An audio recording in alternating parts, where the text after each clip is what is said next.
जैसे 200 से ज्यादा लोगों की मौत हुई है और एक लड़कियों के स्कूल में 108 जो बच्चियां स्कूल में पढ़ते हैं उनकी मौत हो गई।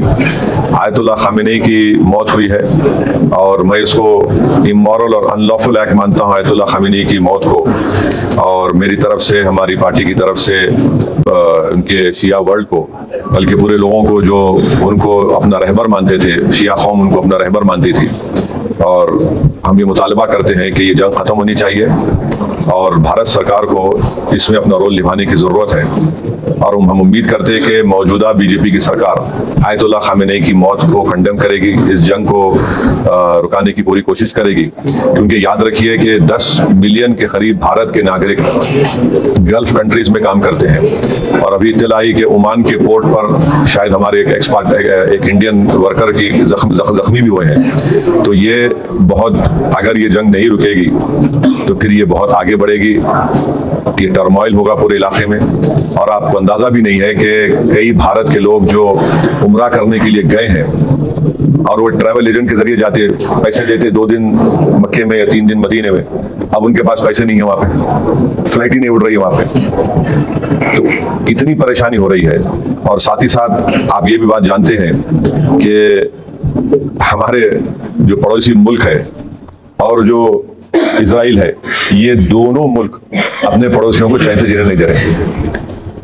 अफगानिस्तान में हमला और फिर इजराइल जो है बार बार जून में ईरान पे हमला किया, और इजराइल बेंजामिन नेतन्याहू ने 70,000 से ज्यादा फलस्तीनियों का जेनोसाइड किया।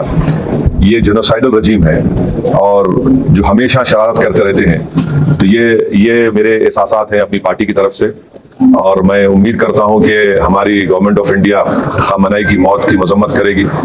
और अगर ये जंग नहीं रुकेगी, जो एक इलीगल है और कोई खतरा नहीं था किसी को, सिर्फ दबाना चाह रहे थे और जुल्म कर रहे हैं इस तरह वहां पर हमला करके, और इसके जो नताइज निकलेंगे वो बुरे निकलने वाले हैं।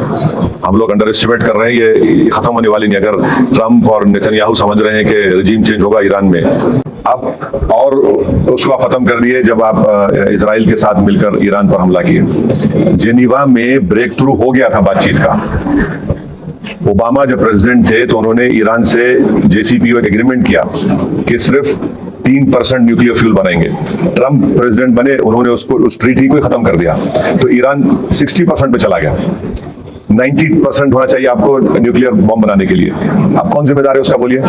अब जेनीवा में बातचीत हो रही थी, तकरीबन ब्रेक थ्रू हो गया था, और जैसा ब्रेक थ्रू हुआ, ये गोरी चमड़ी का ट्रम्प जो है बेंजामिन नेतन्याहू के इशारे पर यहाँ पर ईरान पे हमला कर दिया और पूरा इलाका जो है वो टर्मोइल में आ गया।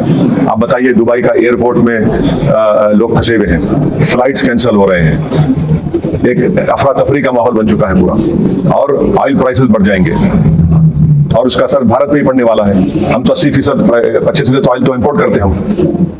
अगर $1, $2 भी बढ़ गया तो कितना बड़ा हम पे बोझ पड़ जाएगा। तो ये चीजें हैं। आप सिर्फ एक स्टेटमेंट देने से भारत सरकार, मोदी सरकार अपनी जिम्मेदारी को नहीं निभा रही है।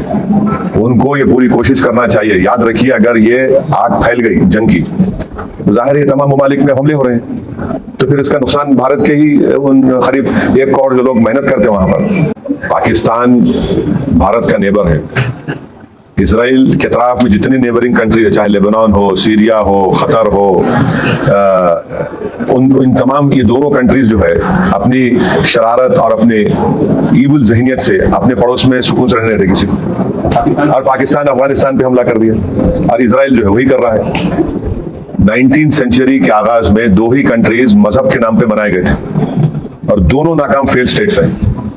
ये आपके सामने मिसालें देख रहे हैं आप। एक तो जेनोसाइड कर रहा है फलस्तीनियों का 75 साल से, और एक रेसिस्ट और डिस्क्रिमिनेटरी स्टेट अगर कहीं दुनिया में है तो इजराइल है।